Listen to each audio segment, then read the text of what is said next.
So they're two Secret Service agents, I guess is the right term, maybe.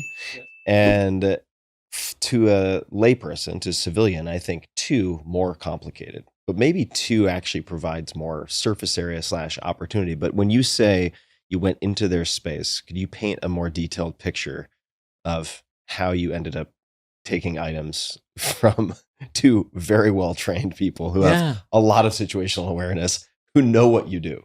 Sure. You used a great word there. You said surface area. And surface area, they have a lot to protect on themselves, both where they keep their firearms, their credentials, the keys, the itinerary, all these things. So they just treat it as a whole, but it's got all these little parts. And I like to think of attention as like a limited resource. It's really useful to think of kind of the economics of attention. If they spend their attention one place versus another, how do you toggle that? And it's not traditionally like look here and not there. You're curating their attention. So in that, there's ways to approach it. And it's usually contextual. It changes from person to person. And when I approached them, I hadn't had an experience with anyone like that before. And the context was different. They knew who I was, specifically when I walked up. There's a nickname for me in the show. They called me Klepto. They said, "It's not happening," was I think the first thing I heard from them. And I said, "No, it shouldn't at all." I said, "Yet," I think is the word you're looking for, right? And so I kind of pushed at that boundaries of their confidence level because I was coming in pretty confident. And one of them stepped back as I approached. And there's a way that I approach that gains access to someone's space. If you think of someone's personal space as a bubble, their proprioception of how you get into their awareness of their space is kind of shaped like an egg, and it's larger up front, it's narrow on the sides, and it's shallow on the back.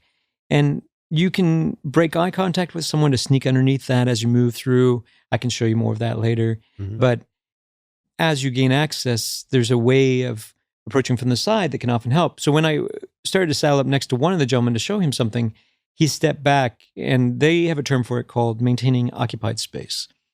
And it also indicated to me with a slight brush that in my world, I have to know a lot of being able to determine what's inside people's pockets and the printing of a jacket, what it means, being able to make pretty good estimates of what a good target is inside of the outline of a pocket.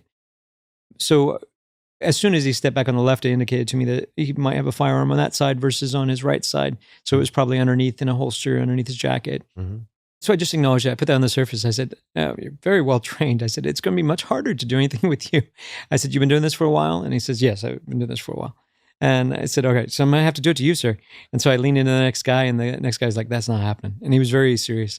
But now as I'm facing him and this other gentleman is here, he doesn't realize that he's giving me access from the side. The first guy. Yeah, the first guy. He thinks he's off the clock. He thinks he's off the clock. And that's one of the things that by setting that expectation, he thinks he's done and the play has moved on. But now I reach underneath my arm and I steal from inside his jacket, and I steal what I found to be his credentials. It was wallet, passport shaped. And I steal his glasses from his outside pocket, and I steal a couple of things. And as I was talking to the other guys... Now, as you're doing that, does the other guy notice? No, he doesn't notice. And he can't see because he's watching my hands, and they're trained to watch hands. But there's all these pause points I learned over the years from different thieves and other ones of holding out places. And if I steal something, you're not going to get to see it go in and out of my pocket or anything. It's going to go somewhere else. So I can put it on them at a more accessible spot, or I can put it on me at another place. So I did some of that. But at the end of that, with the two guys, I said, I didn't get anything except for this. I don't really know what it is. And I pull out this paper that was kind of tri-folded. And as I'm opening it up, I see what it is. It's now the itinerary where they're taking Carter to.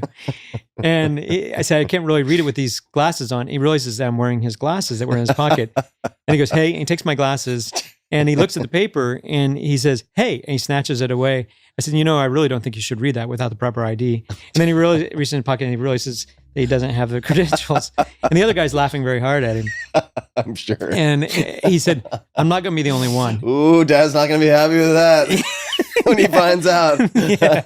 And so he says, "You're going to do this to the other guys." So he got on his mic and he starts telling me to go to other teams. Yeah. So I now have an advocate and an in to approach the other teams because this guy's sending me because he didn't want to be the only one. But that's kind of what I was mentioned about the jazz. I mean, I didn't know. I've never stolen with somebody with presidential itinerary and credentials and glasses in that combo before.